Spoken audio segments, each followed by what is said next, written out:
boys and girls, I went ahead and did this one, and this is proper nouns. Proper nouns name specific places, people, and things. And then you're going to make one category with with common nouns and one category of proper nouns. And you're going to, on one side, you're going to write city. That is your common noun. Your proper noun would be New Orleans. New Orleans. Your common noun would be girl, like the girl who lives next door is very nice. Or you could have a proper noun, which a proper noun is always capitalized, and use whatever name you think you want to use for the girl's name. But remember to capitalize it.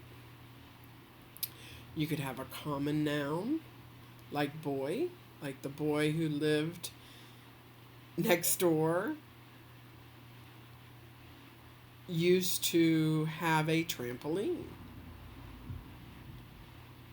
The boy who lived next door used to have a trampoline. That's a good sentence. And again, for the proper noun, come up with a proper noun of a boy's name, and you decide on what that name is. It could be your name or it could be anybody's name. But remember to capitalize it. So proper nouns are capitalized. I'm going to show you a little bit about how to do it again. So again, you just take that paper, you fold it in half, you fold it in half again, fold it in half again. That'll make your lines. Open it up, straighten it out. Start with those.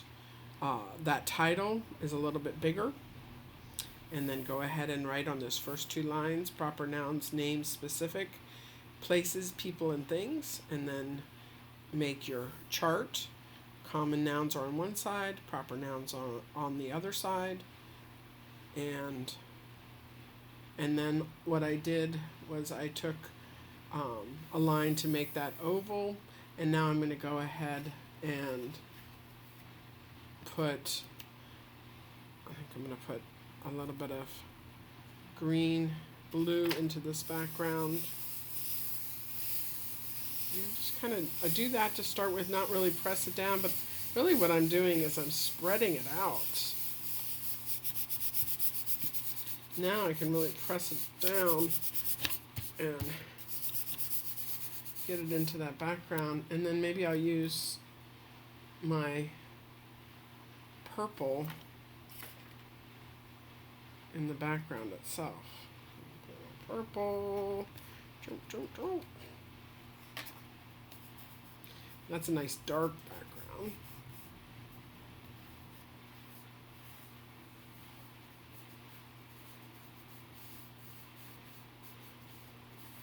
I wish I had some hints for you guys to keep your space nice and clean when you're doing these shavings, but I've just been very grateful that I have a, what's it called, a little vacuum cleaner, handheld vacuum cleaner. That's the only thing that's kind of saved me here doing all this artwork in my house, which I do it anyway because I'm an artist, so I'm always got artwork around.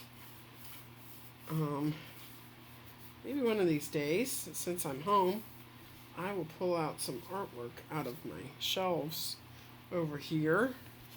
So you guys see all those shelves there? Guess what those are? Those are my shelves that have my artwork in them.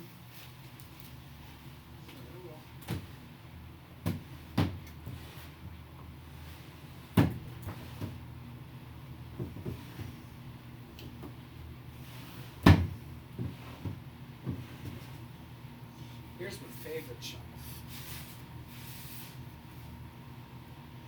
This is a painting of some birds that I did years and years ago. I think what I'll do is I'll put it here so you can really see it.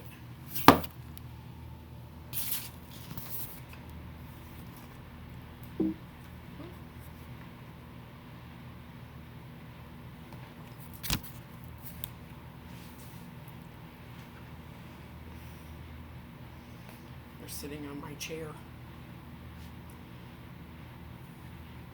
So these birds were actually on Rainbow River where I used to live. And this is a photograph of that bird that I used, if you can see it. But that was one of the pictures that I used for the birds. But I was actually right there, right on Rainbow River, to paint that. And I have a lot of other paintings very similar. This one just doesn't have an animal in it.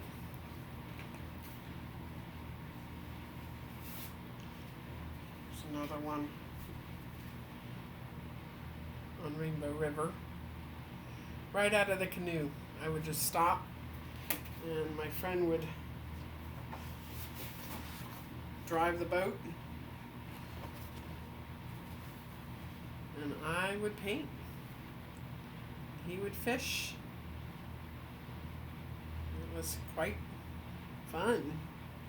I loved living in Rainbow River. They called it Rainbow River because the bottom of this spring, if the sun hit it just right, the bottom of one of these springs, it would twinkle and make rainbows because of the way the sun was hitting